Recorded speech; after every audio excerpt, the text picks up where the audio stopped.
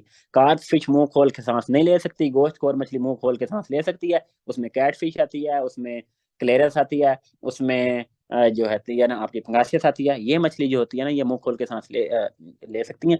और इनके लिए जो है ना ये गोश्तखोर जो भी गोश्तखोर मछली होगी उसमें अल्लाह ताला की जात ने लेबिरिंथ एक आर्गन होता है ये वाला वो रखा है, ठीक है। तो ये अगर आप डाइसेक्शन करके ना ये आप ऑर्गन देख अगर आप ऑपरेशन करके ना देख भी सकते हैं कि आपको ये वाज़ह नजर आता है। ये ऑर्गन जो है ना ये मछली ये ऑक्सीजन पिक करने में ना बड़ा हेल्प करता है, ठीक है।